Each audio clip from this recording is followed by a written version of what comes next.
ओम त्र्यंबकं यजामहे सुगन्धिं पुष्टिवर्धनम् उर्वारुकमिव मृत्युर्मुक्षमामृतात्। ओम नमो नर्मदेश्वराय, ओम नमो नर्मदेश्वराय, ओम नमो नर्मदा एटास्थ नर्मदेश्वराय नमो नमः। ओम दुर्गाय नमो नमः, ओम दुर्गाय नमो नमः, ओम महाकालिकाय नमो नमः, महाकालिकाय नमो नमः। ओम गोगाजी गुरुदेवाय नमो नमः। गुरुर्ब्रह्मा गुरुर्विष्णु गुरुर्देव महेश्वर, गुरु साक्षात परम ब्रह्म तस्मै श्री गुरवे नमो नमः। ये गोगा जी है, ये राजस्थान के हैं। गोरखनाथ जी के कृपा से उनके पिता माता का 12 साल तक संतान नहीं हुआ था, तो उनके विभूति से ये पैदा हुए।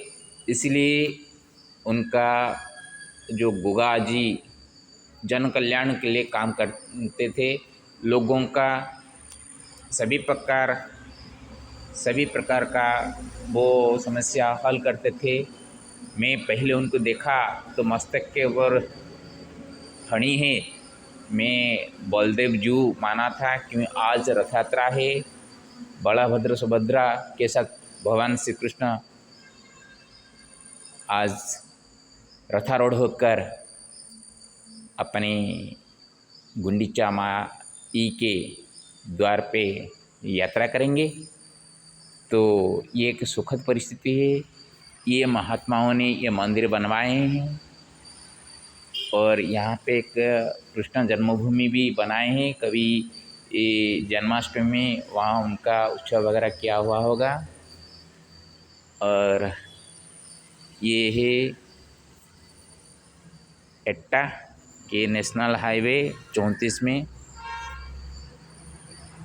ओम महाकालेश्वराय नमो नमः, ओम हनुमते नमो नमः, हनुमते नमो नमः। यहाँ पे आकर मैंने एक रचना किया हूँ। 7 जुलाई 2024 रविवार है, 7 बजे 51 में मैंने रचना किया हूँ जोगेश्वराष्टकम। पहले मैंने पता नहीं था उनके बारे में, फिर भी मैं जो रचना किया हूँ उसको आधार करके देखिए कैसे रचना किया हूँ। पहले पढ़ लेता हूँ, बाद में अर्थ करेंगे। योगस्तु चित्तवृत्तेरेवास्ति निरोधरीति यत् योगाचायैश्च सश्रुतं तत्तु साक्षात् वचामृतम्।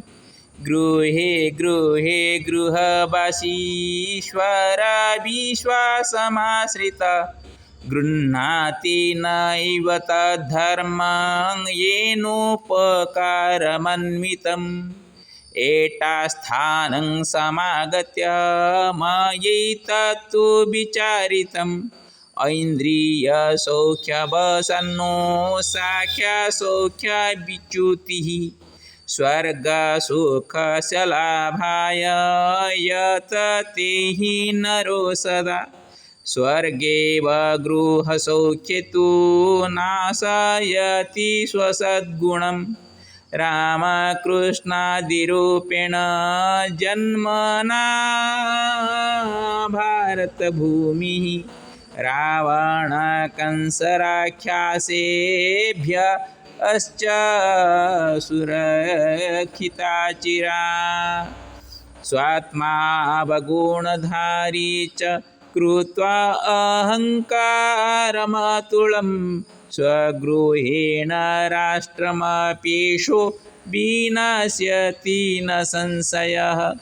टङ्कामुद्राविमोहेन विमोहितश्च मानवः टङ्कटङ्केन ध्वन्यते गर्भमतिना। करोति कर्म वैकल्यं करोत्यपीश्वरस्तथा करोति मानवः कर्म यथा तथैव चेश्वरः। नमामि योगसत्कर्म योगीश्वरं बुद्धेश्वरं नर्मदं पावनीं नत्वा एटास्थकनकेश्वरम्। स्वागतम। अभी उसका अर्थ करके देखिए। योगस्तु चित्तवृत्तेरेवास्ति निरोधरीति यत् योगाचारैश्च सश्रुतं तत्तु साक्षाद्वचामृतम्। योग ही चित्तवृत्ति का ही योग है। चित्तवृत्ति का जो निरोध करते हैं वो ही योग कहा गया है, जो कि योगाचार्य के द्वारा हमको सुनाई देता है, हम सुनते हैं, जानते हैं। वो ही साक्षात वचामृत होते हैं।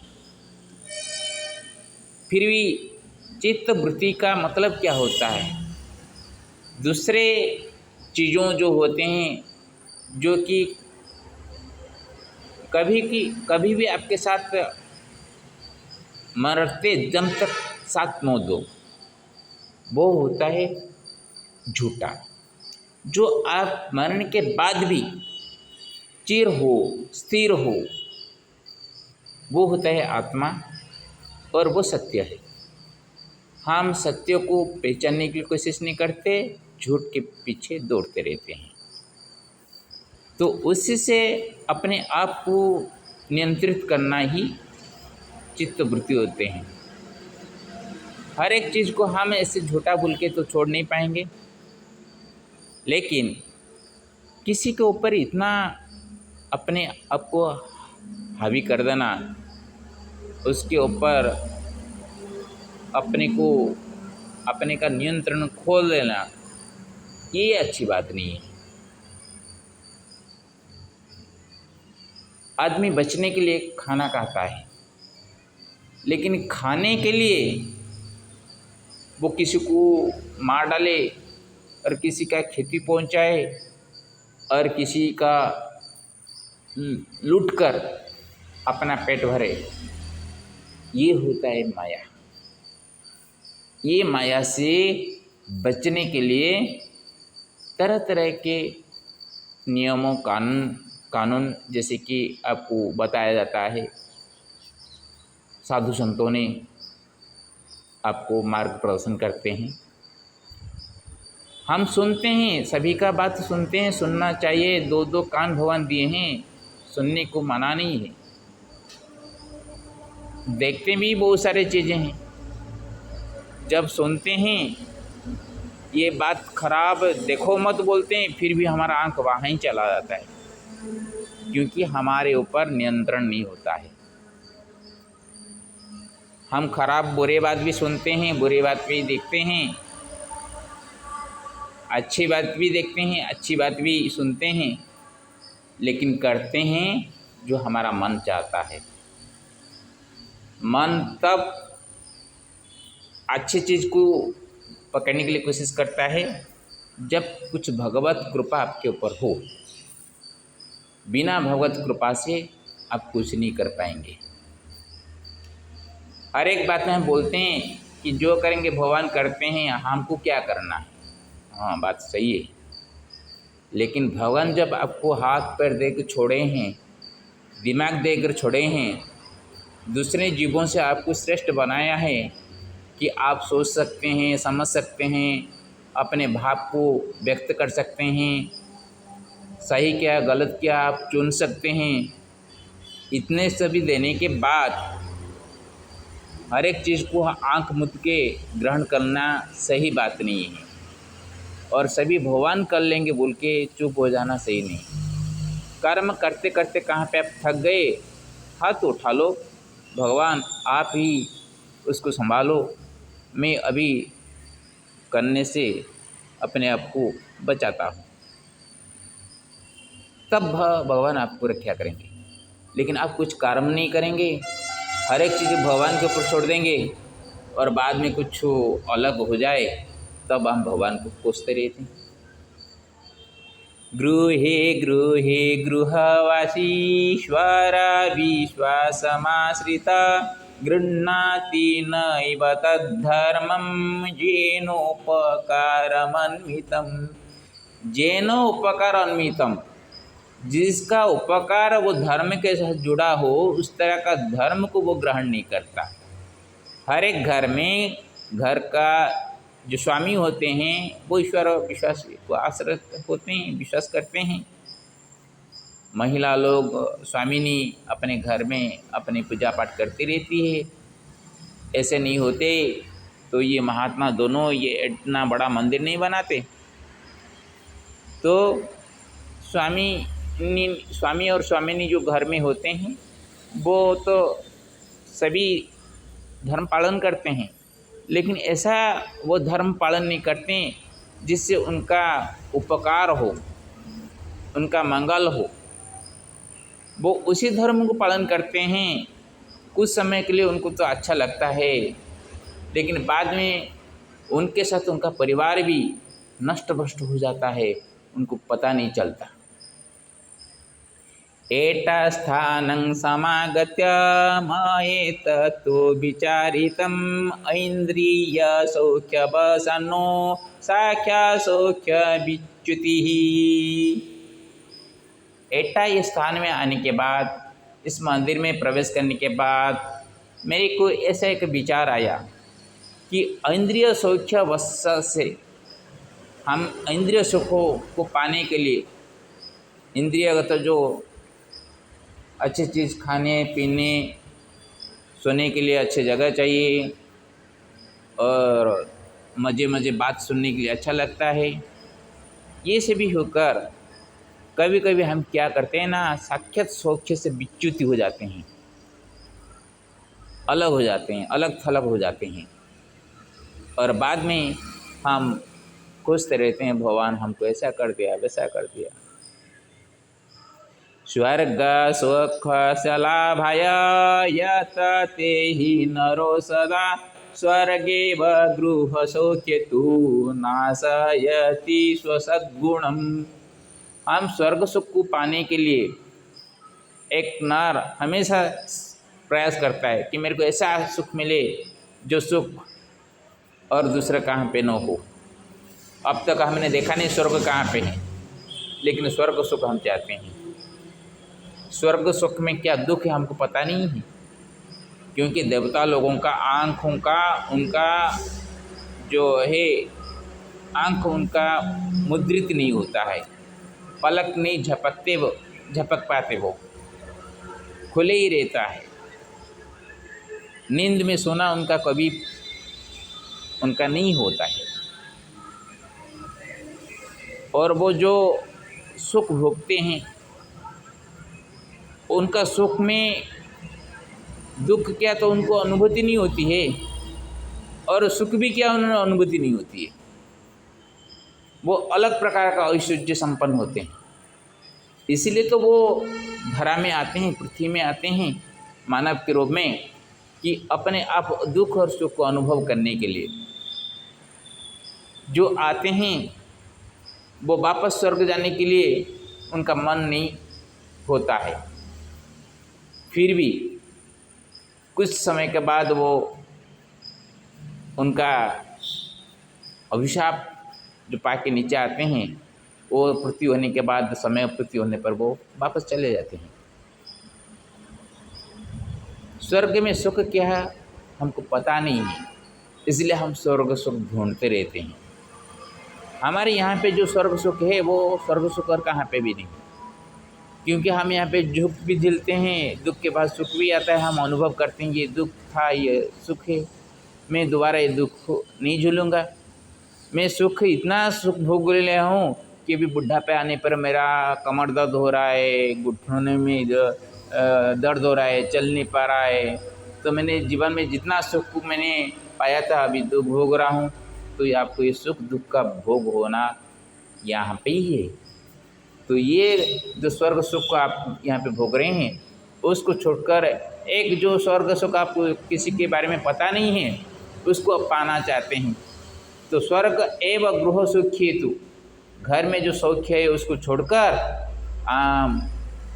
आदमी क्या करता है, अपना सद्गुण को नष्ट कर देता है। अच्छे अच्छे गुण जो अपने पास होता है उसको वो छोड़ देता है, गुस्से में आ जाता है, कलह करने लगता है, आपस में वैरभाव बढ़ाता है, तू मैं करता है, और पत्नी अपना भाव छोड़ देती है, पति अपना भाव छोड़ देता है, बेटी अपने पापा मामा को सही भाव से नहीं देखते। पढ़ाई उनका इतना अच्छी हो जाती है कि वो पढ़ाई सब कुछ मानते हैं, और जो घर में जो सत्शिक्षा का जो पढ़ाई है उसको वो ठुकराते हैं। उससे उसका क्या होता है, घर संपूर्ण रूप से नष्ट हो जाता है। और स्वर्ग सुख क्या मिलेगा, नर्क भी अच्छी तरह से भोग नहीं हो पाता है। राम कृष्णादिरूपेण जन्मना भारत भूमि रावण कंस राक्षसेभ्यश्च सुरक्षितोचिरा। राम कृष्ण आदि रूप में ये जन्म से भारत भूमि एक पवित्र भूमि है, क्योंकि यहाँ पे रावण कंस आदि राक्षसों से रक्षा करके सुरक्षित करके ये भारत भूमि रखी गई है। अभी इस भूमि को हम एक गेंद की तरह खेलते रहते हैं, जैसे कि कभी हिरण्याक्ष ने की पृथ्वी को एक गेंद की तरह उछल कर खेल रहा था, अभी उसी तरह हम कर रहे हैं। राजनीति भेदभाव विद्वेष भाव सृष्टि करके एक दूसरे को राष्ट्रद्रोही बोलते रहते हैं। सचमुच कौन राष्ट्रद्रोही, ये स्वयं भगवान ही जानते हैं। राष्ट्र का हित करने वाला दूसरों का दुख में अपने को द्रवित कर देना चाहिए था। जो हमारे सामने साधारण आदमी हैं, जो 2 वक्त खाने को नहीं मिल रहा है, उनके बारे में कौन सोच रहा है। हम जीएसटी में ऐसे लगा देते हैं, दूध में भी जीएसटी लग गया है, जो कि खाने की चीज़ें उसमें भी जीएसटी लग गया है। साधारण वर्ग के लोग खरीद के खाने के लिए सक्षम नहीं होते हैं। जो युवक होते हैं उनको एक गवर्नमेंट नौकरी का जो चाहत होती है, वो चाहत में ही वो रुक जाते हैं। किसी को ना कर्म संस्था में नियुक्ति दिलवाना, प्रवेश करना, कर्म जुगान करना नहीं हो पा रहा है। फिर भी हम एक दूसरे को राष्ट्रद्रोही बोल के लोगों के सामने ऐसे खेल खेलते हैं कि अपने स्वार्थ के लिए सामूहिक स्वार्थ को जलांजलि दे देते हैं। ये है आज की माया। स्वात्मा वगुणधारी च कृत्वा अहंकारमातुलं स्वगृहेण राष्ट्रमपीशो विनाश्यति न संशयः। अपने पास जो अवगुण है, दारी जो मनुष्य न रहे, कुछ न रहे, सभी के बारे में नहीं बताया जाता है।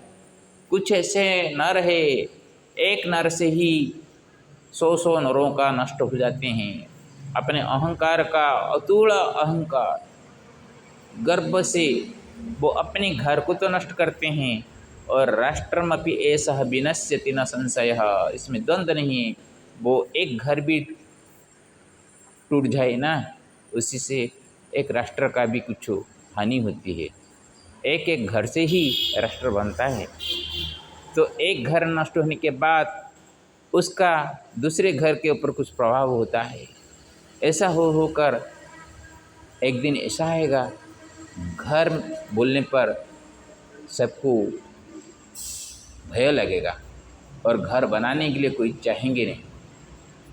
बाबा लोग साधारणतः बचपन से ही सन्यासी धारण कर देते हैं, क्योंकि माया से ग्रसित न होने के लिए, माया से डर कर। जो बीच में घर छोड़ते हैं उनको कहा जाता है तुम भूल कर रहे हो, तुम बीच में छोड़ के चले आए हो, गलत है बीच में छोड़ना। लेकिन घर को छोड़ेगा क्यों? आप घर में आराम से रह रहे हैं, आपकी बात सुनते हैं सभी, आप सबका बात मानते हैं, घर में किसी प्रकार का असुविधा नहीं है, तो घर क्यों छोड़ेंगे? लेकिन जब तक घर नहीं बनाए हैं, आप घर को घर की तरह बनाने के लिए कोशिश नहीं किए हैं, तो तब तक आपका पता नहीं चलेगा घर कैसा है। हम खेलते हैं, खेलने से पहले हम हार जाएंगे बोल के खेल शुरू ही नहीं करेंगे, तो हारना और जीतने की फ़र्क का हमको पता कैसे चलेगा। कोशिश करना आदमी के बस में है, वो तो कोशिश कर सकता है, लेकिन मानव की माया इतना प्रबल होती है, उससे छुटकारा पाना इतना सहज नहीं होता है। आजकल जिस तरह का नीति निर्धारण हो रहे हैं, कानून हो रहे हैं, बातों बातों में आपको डराया जाएगा, आपके ऊपर कोर्ट केस किया जाएगा, तो 2-3 ऐसे झूठ साक्षी मिल जाएंगे तो आपको तो, जैसे कि केजरीवाल जी अभी जेल में हैं, उनके ऊपर क्या सब लगाया गया है वो चीज़ें तो अभी प्रमाणित तो नहीं हो पा रहा है, फिर भी वो जेल से छुटकारा नहीं पा रहे हैं। तो ऐसे जेल में अंधेरी कोठरी में बंदी होकर रहने से बढ़िया है कि आज हमारा जो जीवन चल रहा है, पदयात्रा करके हम चलते रहते हैं, चारों ओर घूमते रहते हैं, वीडियो बनाते हैं, कहाँ पे क्या अनुभूति होती है उसको हम शेयर करते हैं। खाना मिले या ना मिले, खाना तो छोड़ रखे हैं, अभी दूध ला के वो जिनका मैंने प्रतिमूर्ति दिखाया उनका बेटा आए सज्जन वो है, मेरे लिए दूध ला के रखे हैं। तो ऐसे होते हैं।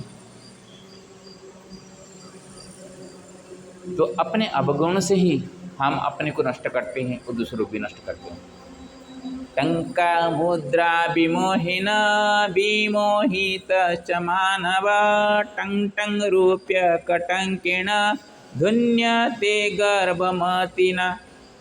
टंका मुद्रा से विमोहित होकर आज का मानव विमोहित हो जाता है, और टंग टंग रुपये का जो टंकण माध्यम से ही वो गर्भमती में वो ध्वनित करता रहता है कि पैसा से बढ़कर कुछ नहीं है। आप गंगोत्री जाइए, यमुनोत्री जाइए, बद्रीनाथ जाइए, केदारनाथ जाइए, जहाँ पे जाएंगे आप पैसा का ही मूल देखेंगे और कुछ नहीं देखेंगे। एक बाबा एक आश्रम में रुकने के लिए भी नहीं है, क्योंकि वहाँ जाएंगे संप्रदाय का कौन सा पंथ का हो, हाँ पैसा है तो आपको कहाँ पे रुकना मिलेगा, नहीं तो नहीं मिलेगा। हम बाहर रुक सकते हैं, बारिश में भी रुक सकते हैं, लेकिन हमारा आत्म स्वाभिमान को ठेस पहुँचाकर किसी का जो देते हैं दया का अन्न खाकर रहना अच्छी बात नहीं है। रास्ते में हम कर्म करते हैं, चलते रहते हैं, ये हमारा कर्म है, और जहाँ जहाँ पे जाते हैं हमारा भाव, जो कि हम संस्कृत पढ़े हैं उसका भाव व्यक्त करके रचना करते हैं। तो पढ़ाई और लिखाई ये दोनों हम छोड़े नहीं हैं अब तक, तो ये हमारा कर्म है। तो हम कर्म में रास्ते में जो कुछ हमको कोई भक्ति भाव से दे देता है वो हमारा भिक्षा होती है, हमारा कर्म का फल हमको मिल जाता है। हम किसको मांगते नहीं, कोई 1 रुपया दिया तो भी हमारे लिए वो संपद है, और जो 100 रुपया दिया तो भी हमारे लिए वो संपद है, और कुछ पीने के लिए दूध वगैरह दे दिया तो भी हमारे लिए वो संपद हो गया। करोति कर्म वैकल्यं करोत्यपीश्वरस्तथा करोति मानव कर्म यथा तथैव चेश्वरः। जैसे वैकल्य कर्म करता है आदमी, भगवान उसी तरह उसको फल देते हैं। यदि कर्म मानव जिस तरह का कर्म करता है, ईश्वर भी उसी तरह उसका फल उसको देते हैं। भगवान कुछ नहीं देते, वो कर्म फल अपना ही भोगता है। हाँ, भक्ति भाव आपके पास हो तो सही और गलती का जो कर्म का फल थोड़ा सा उलम विलम करके आगे पीछे करके भगवान दे सकते हैं। क्योंकि बड़े महाराज होने के पहले वो एक राजा थे। वो राजा इतना कंजूस थे कि किसी को कुछ देते नहीं थे। एक दिन एक मंत्री ने कहा कि भगवान आपका अंतिम अवस्था आ गया, अभी तो कुछ दान धर्म कीजिए। न क्या करूं, न एक गोदान कीजिए, वो तो अच्छा है। तो अपने गौशाला से एक गाय को लाए। वो गाय जो कि बुढ़ी थी उसको एक ब्राह्मण को दान कर दिया। और जब ऊपर गए तो वहाँ उनका विचार हुआ, वो जीवन में कभी सत्कर्म नहीं किए थे, लेकिन एक बुढ़ी गाय को दान दिए थे। जब ने कहा ये बुढ़ी गाय दान का फलस्वरूप आपको एक दिन का इंद्र पद आपको मिलता है और बाकी समय आपको नर्क भोगना है। ये दोनों में आप क्या चाहते हैं, एक दिन का इंद्र या बाकी समय आपका वो जो है नर्क यंत्रणा? वह कहा जो एक दिन में मैंने इंद्र सुख पा रहा हूँ, एक गाय दाने करने, पहले बड़ी बात है, पहले एक इंद्र सुख में भोग लो। तो एक दिन का इंद्र उनको बना दिया गया। एक दिन के इंद्र के बदले एक दिन में वो जितने सभी संत सप्त ऋषि, जितने सभी से ऋषि मुनि थे उनको बुलाया और इंद्र भवन में जितना सभी था सभी संपद वो दान करने लगे। भगवान विष्णु माया कर दिया वहाँ आकर उनको कहा, ठीक है देवराज, अभी आपका दिन खत्म हो गया, आप अभी तो जितना दान धर्म किए हैं आप मर्त्य में जाइए, वहाँ आपको प्रहलाद के वंश में पैदा होना है और बाद में आप मनवंतर होके आएंगे। अभी 7वां मनवंतर चल रहा है, 8वां मनवंतर में वो बाली यहाँ का मनवंतर होंगे, मनु होंगे। ये है एक गोदान का फल होते हैं। तो जैसे आप कर्म करेंगे, एक कर्म का फल आगे पीछे हो सकता है, आपका भक्ति भाव आपका कर्म का संस्कार से होता है। नमामि योग सत्कर्म योगीश्वरं बुधेश्वरं नर्मदं पावनिं नत्वा एटास्थ कनकेश्वरम। मैं योग सत्कर्म करने वाला योगेश्वर प्रणाम करता हूँ। यहाँ के गोगाजी महाराज जी को प्रणाम कर रहा हूँ और जो कि बुद्धेश्वर के लिए मैं चल रहा हूँ, बुद्धेश्वर को तो मैं ऐसे ही हर एक दिन प्रणाम करता रहता हूँ। नर्मदा पावनी जो गंगा जी हैं उनको प्रणाम करते हुए जमुना जी को भी प्रणाम करता हूँ। ये गंगा जमुना जी के मध्य स्थल में यहाँ पे हैं और एटा स्थान का जो मेरे आराध्य देव कनकेश्वर सप्तम मुख्य लक्ष्मी नृसिंहाभ्यां नमो नमः। सर्वेषां मंगलमस्तु, सर्वे भवन्तु सुखिनः, सर्वे सन्तु निरामया, सर्वे भद्राणि पश्यन्तु मा कश्चित् दुःखभाग् भवेत्। लक्ष्मी नृसिंहाभ्यां नमो नमः।